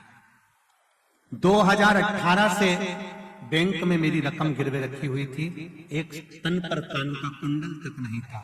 2021 में बाबा से निवेदन करा और बाबा ने मेरी बात सुनकर मेरी पूरी ज्वेलरी कर्जा चुकाकर मुझे दिलवा दी। श्री शिवाय नमस्तुभ्यम। माइक आ गया आपके पास? माइक आया? माइक पर बोलिए श्री शिवाय नमस्तुभ्यम। श्री शिवाय नमस्तुभ्यम गुरुजी। पहले तो रोइए मत, रोइए मत। अब तो बाबा ने हाथ पकड़ लिया, आपने पत्र में लिखा है, फिर काय करो ना। बाबा पर कहाँ से आई हो? लुनेरा खुर्द से खलघाट के पास। क्या नाम है आपका? ज्योति जी सोलंकी। बाबा ने कृपा करी? हाँ गुरुजी बहुत कृपा करी, मेरे पास बताने के लिए शब्द नहीं है, बहुत कृपा करी उन्होंने मेरे को। बस बाबा की यही कृपा बनी रहे। आपने लिखा है कि आपका पूरा जेवर बैंक में पड़ा हुआ था। हाँ गुरुजी 3 साल से बैंक नहीं था, मैंने सबसे मदद मांगी, किसी ने मेरी मदद नहीं की। फिर मनावर मेरी बहन से मैंने बात की, उसी ने बताया कि आस्था चैनल पर शिव पुराण आती है तो सुन और पशुपतिनाथ का उपास किया। फिर मैंने सुनी और पशुपतिनाथ का उपास किया, 5 वर्ष किया, मेरा काम नहीं हुआ। फिर पितृ मोक्ष की शिव पुराण में मैं सीहोर गई थी, बहुत भीड़ थी, पंडाल के बाहर कथा सुनी, बैठने की भी जगह नहीं थी, पर मैं बाबा को धोख लगा के आई और बोल के आई। आते ही सही मैंने पशुपतिनाथ डबल किया और नवरात्रि में मेरी रकम सारी ज्वेलरी छूटकर बाहर आ गई। बैठिए बैठिए विराज। श्री शिवाय नमस्तुभ्यम। बाबा की कृपा बनी रहे। ये शिव है। औ घड़ी क्या वर्णन करूं उसका, क्या महाराज।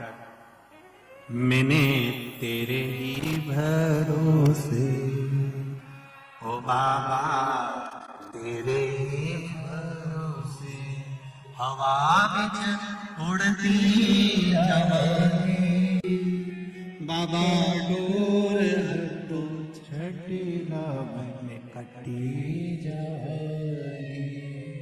भोले मैं तेरी पतन, शंभो मेरे तेरी पतन, हवा बिच उड़ती जावागे, बाबा डोर हटो छटिला में कटी जावागे। हमारा तो केवल इतना सा निवेदन आप सबसे दिल से सुनो, और मेरी माताओं से भी निवेदन है, अपने अपने पतियों से भी कह देना कमाने के लिए पूरी जिंदगी पड़ी है, बच्चों से भी कह देना बेटा पूरा जीवन मोबाइल चलाना मना नहीं, पर 3 घंटे की शिव महापुराण की कथा बीकन गांव में कहीं नरकता मैया की कृपा से हो रही है, चलो कथा सुनो।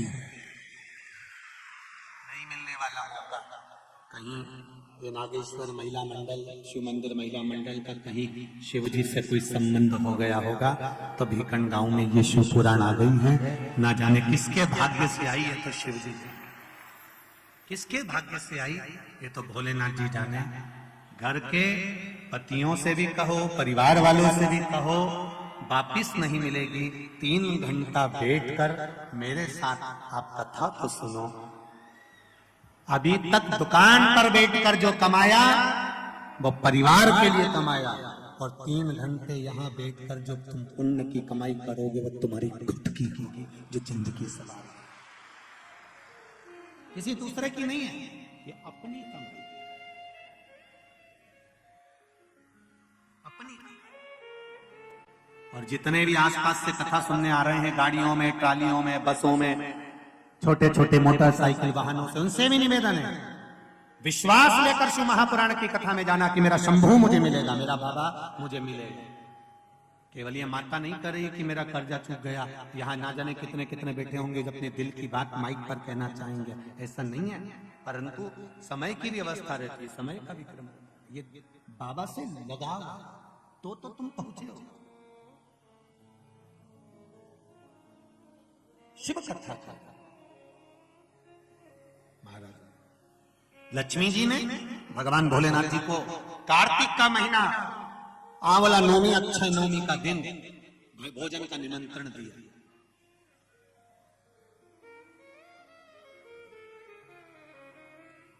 अब शब्द सुनिएगा जरा शिव महापुराण का, कितना सुंदर संवाद है।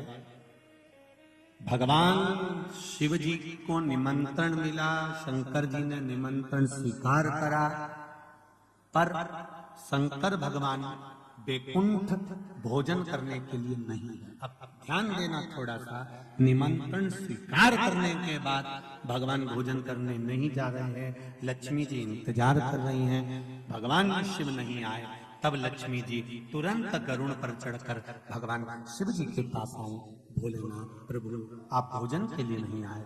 शंकर भगवान बोले मैं भोजन के लिए आ जाता, पर सारी सृष्टि का कार्य मेरे ऊपर पड़ा हुआ है, तो मैं भोजन करने कैसे जाऊं? ये घर का पति है, पूरा परिवार का जब बोझा सिर पर रहता है तो दुकान छोड़कर वो भोजन करने भी घर पर नहीं आ पाता, टिफिन मंगवा लेता है कि मेरा भोजन का टिफिन भेज देना। अभी दीपावली का थोड़ा सा व्यापार चल रहा है, शादी का सीजन चल रहा है, मेरा भोजन भेज दो। तो लक्ष्मी जी ने कहा,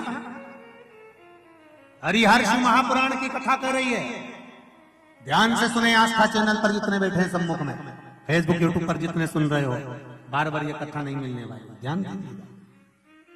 लक्ष्मी जी ने कहा मैंने निमंत्रण बैकुंठ का दिया था, तो मैं कैलाश पर भोजन कैसे करा?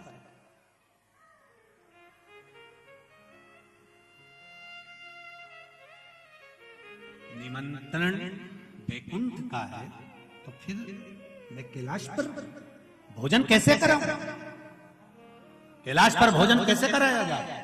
शंकर भगवान ने उसी समय पर ब्रह्मदेव को बुलाया और ब्रह्मा जी को बुलाकर कहा, ब्रह्मदेव आपकी लेखनी में बताया जाए, आपकी लेखनी में, आपके पुराणों में, आपके वेदों में और आपके शास्त्रों में बताया जाए कि अगर जीव वैकुंठ तक नहीं जा सकता तो वैकुंठ पृथ्वी पर कैसे आ सकता है। ब्रह्मदेव ने कहा, जिस जगह पर आंवले का वृक्ष होता है उस आंवले के नीचे वैकुंठ का निवास होता है, इसलिए भोजन आंवले के वृक्ष के नीचे करना।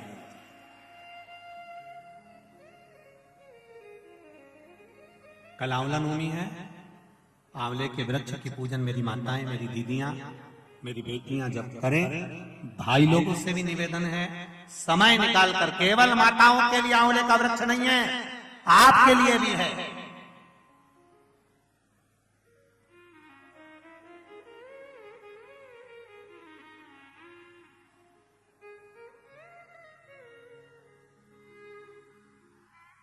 और मेरी माताओं से निवेदन, आंवले के वृक्ष के नीचे पूजन करने जाओ, रे पत्ती भी अगर पड़ी हुई है तो उसको भी थोड़ा सा उठा कर लिया ना। अगर घर का कोई व्यक्ति नहीं गया होगा तो उसको मस्तक पर घर में ही वो पत्ती लग जाएगी तो वैकुंठ का भाव तो उसके पास तक पहुंच जाएगा। इतना भी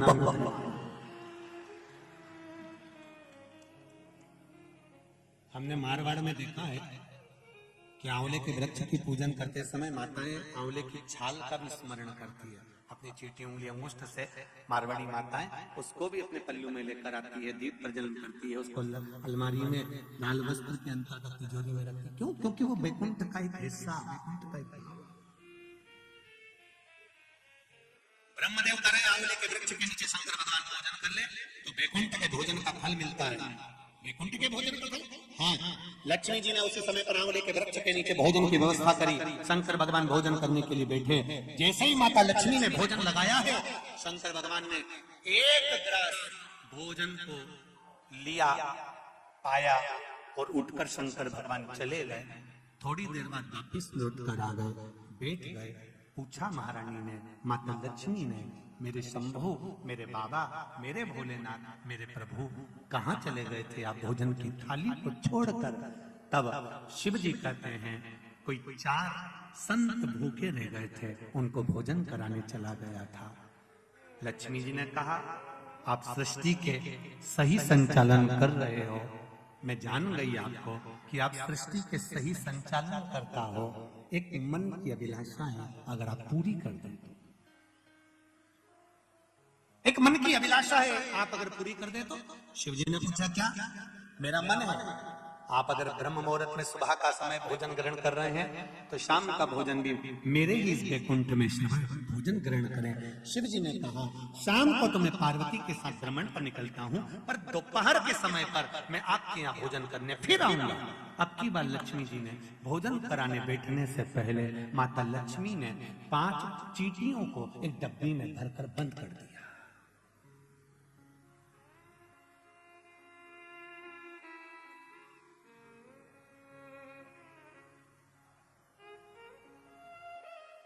चींटियों को माता लक्ष्मी जी ने डब्बी में बंद कर दिया, बंद करा। शिव जी भोजन करने बैठे, बड़े प्रेम से भोजन पा रहा है भोलेनाथ, और आवाज लगाया भोलेनाथ जी ने, अरे लक्ष्मी, तुम्हारी माता ख्याति देवी मुझको ऐसी भोजन कराती थी। तुम्हारी माता ख्याति देवी भी मुझे ऐसे ही भोजन कराती थी और मैं प्रेम से पाता था। आज लक्ष्मी, आपके हाथ का भोजन कर कर मुझे ऐसा लग रहा है कि मेरी माता, आपकी माता ख्याति देवी ही मुझे भोजन करा रही है। आपको माता के रूप में आज मैंने देखा है, जैसे ख्याति देवी को देखा वैसे आपको देखा। तब भोजन पेट भरकर शिव जी ने जब किया, आचमन करा, लक्ष्मी जी ने कहा, भगवान नारायण ने आपको पूरी सृष्टि का भार तत्व दिया है कि पूरी सृष्टि का बोझ, पूरी सृष्टि का संचालन आपको करना है, पर मेरे मन का संशय यही धरा की धरा रह गया। आप पेट भरकर भोजन कर लिए और 5 चींटी भूखी रह गई।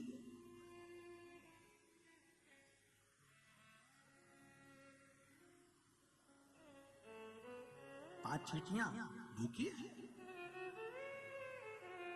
शिव जी मुस्कुराकर बोले, अरे ओ लक्ष्मी, कौन कहता है कि 5 चींटी भूखी?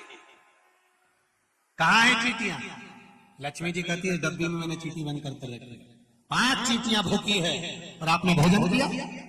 जब भगवान विष्णु ने अपनी सृष्टि का भार आपको दिया था तो बिना उनको भोजन कराए आपने भोजन कैसे कर लिया? देव महादेव।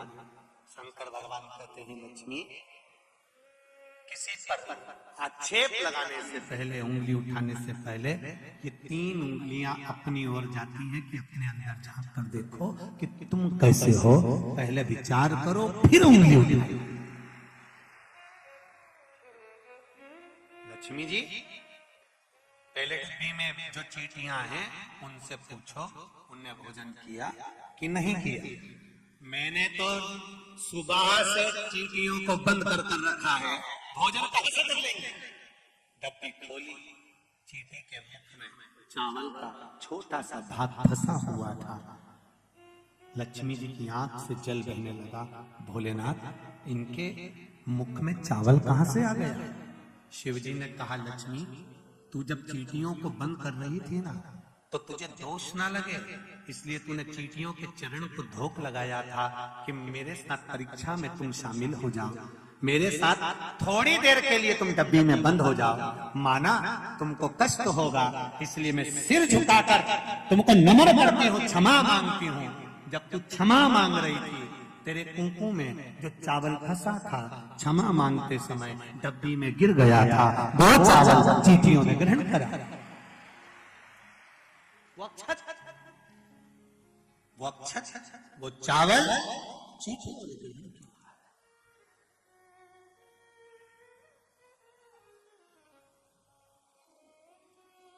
महाराज, वो चावल जो चीटियों ने ग्रहण किया,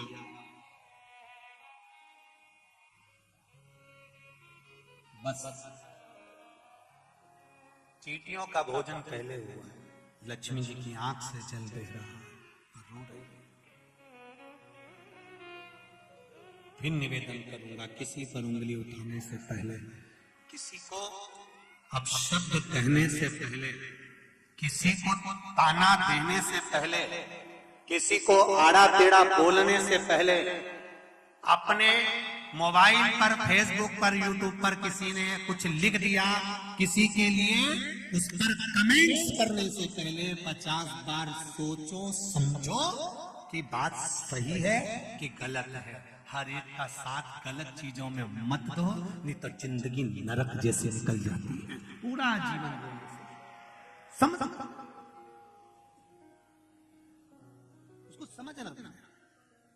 इसलिए तुम भगवान के चरणों में बारंबार प्रणाम कर कर, प्रभु हम भी शरणागत हैं, स्वीकार करो तो जान।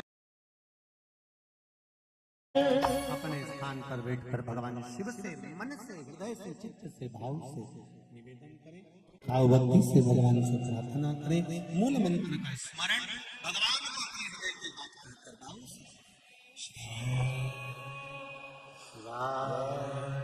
नमस्तुभ्यं श्री शिवाय, नमस्तुभ्यं श्री शिवाय, नमस्तुभ्यं श्री शिवाय, नमस्तुभ्यं श्री शिवाय, नमस्तुभ्यं। भोला सब दुख काटू मारा, ओ भोला सब दुख काटू मारा। शिव शंकर जपते माला, भोले बाबा जपते माला, भोला सब दुख काटू मारा, ओ भोला सब दुख काटू। भगवान शिव से प्रार्थना करी है लक्ष्मी जी ने कि मुझसे गलती हो गई, क्षमा चाहती हूँ, मैंने थोड़ा सा गलत सोच लिया, विचार कर लिया, आप क्षमा करें मुझको। शंकर भगवान ने कहा, लक्ष्मी जी क्षमा मत मांगो, एक काम कर दीजिए। क्या? बस एक कार्य चाहिए, अक्षय नवमी आंवला नवमी के दिन जो आंवले के वृक्ष के नीचे दीपदान करेगा शाम के समय पर संध्या काल के अंतर्गत, तो उसके घर में कभी संपदा की कमी ना हो। लक्ष्मी जी ने कहा प्रभु आप किया, मैं स्वीकार करता, मैं स्वीकार करता। जितने भी लोग कथा श्रवण कर रहे हैं और जो लोग नहीं सुन पा रहे हो, इस कथा की एक छोटी सी बात जनमानस तक पहुंचाइए कि आंवले के वृक्ष के नीचे आंवला नवमी के दिन शाम के समय दीपदान अवश्य करें, जिससे आपके जीवन में खुशियां समाहित हो, जीवन में आनंद की अनुभूति, जीवन का सुख प्राप्त। शंकर भगवान आनंद से विराजित हुए।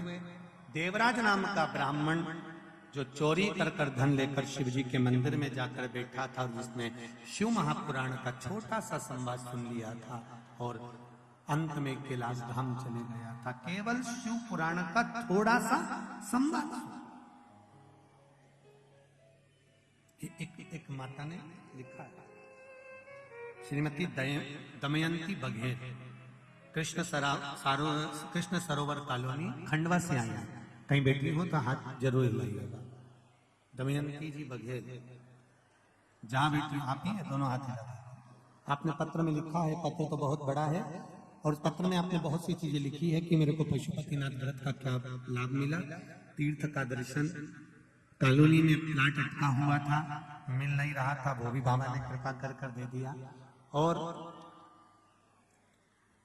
भतीजे की शादी को 19 साल हो गए थे, कोई संतान नहीं थी, दे दी बाबा ने, हो गए बस। 19 साल भतीजे की शादी को हो गए थे और कोई संतान नहीं हुई। तब सारे डॉक्टरों को दिखाकर हार गए और डॉक्टरों ने भी कहा कोई योग नहीं है। तब आंकड़े की जड़ का उपाय जो बताया था वह करा और बाबा की कृपा से बहू को 8वां महीना चल रहा है। ये शिव कृपा। विराजिए श्री शिवाय नमस्ते। शिव कृपा, भगवान शंकर की दया उदारता। फिर निवेदन करूंगा, शिव महापुराण की कथा जो सुन रहे हैं, कथा के पंडाल में बैठकर या आस्था चैनल पर या फेसबुक यूट्यूब पर दिल से सुनो, मां नर्मदा के घाट से इस कथा को जीवन का सुख दे, आनंद प्रदान करे। महाराज वर्णन आया, देवराज कैलाश धाम को गए, बिंदुक नाम का ब्राह्मण धन लेकर आ रहा था, दीवार से नीचे कूदा, पानी में डूबकर मर गया। शिव पुराण कहती है 3 तरह से मरे हुए व्यक्ति को मोक्ष नहीं है। पहला पानी में डूबकर मरा हुआ, दूसरा सर्प के डसे से मरा हुआ, तीसरा स्त्री के हाथ से, नारी के हाथ से मरा हुआ, इसको मोक्ष नहीं है।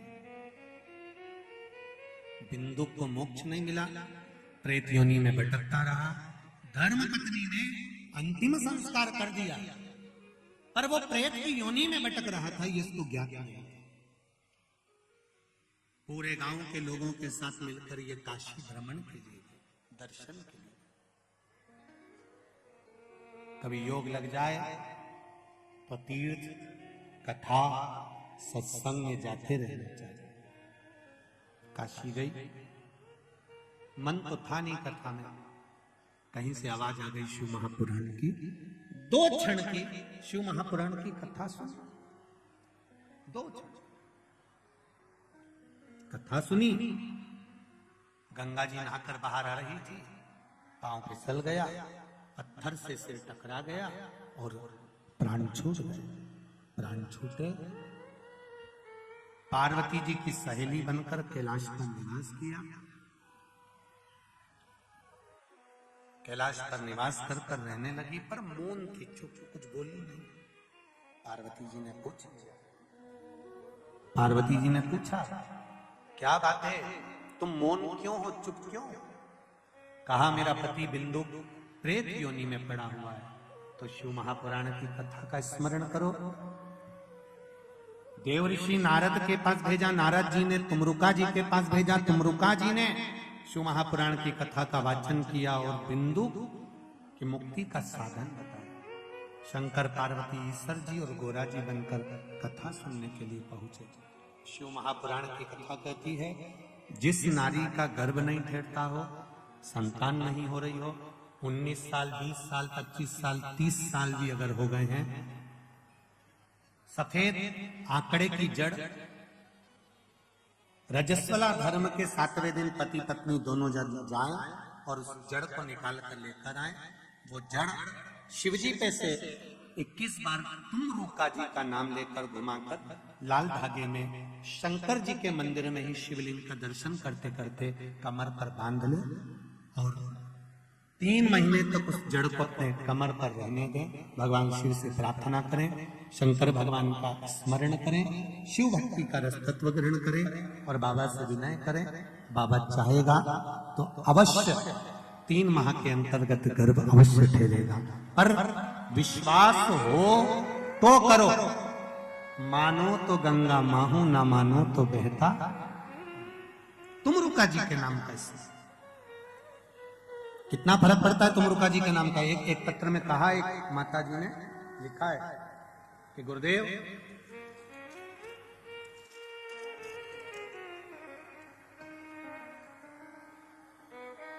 मेरा नाम है अनीता चौहान, सुदामा कॉलोनी सेंधवा, जिला बड़वानी से आई है। कहीं बैठी हैं आप ही हैं? दोनों हाथ हिला दो एक बार। श्री शिवाय नमस्तुभ्यम। गुरुदेव, मेरी बड़ी बहू की डिलीवरी होना थी, जापा होना था, डॉक्टर ने ऑपरेशन का बोल दिया था, पर हमने भी शिव महापुराण की कथा सुनी थी और आपने कहा था तुमरुका जी का नाम लेकर गुड़ का प्रयोग कर डिलीवरी के लिए जाना, नॉर्मल होगी। पर डॉक्टर मानने को तैयार नहीं था, वो ऑपरेशन के लिए तैयार था। हमने उस हॉस्पिटल से निकालकर दूसरे हॉस्पिटल में लेकर गए। वहां पर लेकर गए तो बहू के तकलीफ बढ़ गई और बढ़ने के बाद भी हमारा मन था कि नॉर्मल डिलीवरी हो, क्योंकि पहला बच्चा ऑपरेशन से हुआ था, बहुत तकलीफ में हुआ था। जब हम हॉस्पिटल में लेकर गए तो डॉक्टर ने मना कर दिया कि इस हॉस्पिटल में ये डिलीवरी नहीं हो पाएगी, इसको तो इंदौर ले जाओ। हम बड़वानी से इंदौर लेकर गए। बीच मार्ग में बाबा देवाधिदेव महादेव की कृपा हुई और शिव जी का नाम लेते रहे और एम्बुलेंस में ही नॉर्मल डिलीवरी बाबा की कृपा से हुई। ये शिव कृपा। बैठिए भाई। श्री शिवाय नमस्ते। शिव तत्व को पहचान भगवान शंकर को, भगवान तुमरुका जी के नाम का स्मरण हुआ। एक निवेदन कहेंगे, यदि जीवन में बच्चे भी अगर चिड़चिड़े होते हैं या क्रोध आता है या चिड़चिड़ापन रहता है या तकलीफ में रहता है, तो तुमरुका जी का नाम लेकर अगर शिव जी पर जल भी चढ़ाया जाए और उस जल का आचमन भी किया जाए तो घर में शांति का अनुभव। बच्चे अगर गलत मार्ग पर जा रहे हैं तो सही मार्ग की ओर जाना प्रारंभ हो जाते हैं। तुमरुका जी का नाम कोई साधारण नहीं है, ये वो नाम है जो भगवान के चरणारविंद का रसतत्व प्रदान करता है। भगवान शिव और पार्वती जी, ईश्वर जी, गोरा जी पधारे, जोरदार ताली का स्वागत करें। कथा के जितनी भी यजमानगण हैं, 4-5 जो भी हैं, वो आकर ईश्वर जी और गोरा जी का पूजन करेंगे और आरती का क्रम प्रारंभ होगा। बड़े भाव भक्ति से कुछ सूचनाएं आशीष जी दे रहे हैं, बड़े आनंद से श्रवण करें। हरिहर शिव महापुराण की कथा जीवन का आनंद पाते हुए श्रवण करें। हर हर जय जय श्री राधे। सभी भक्तों को हर हर महादेव सदा जैसे कृष्णा। श्री शिवाय नमस्ते।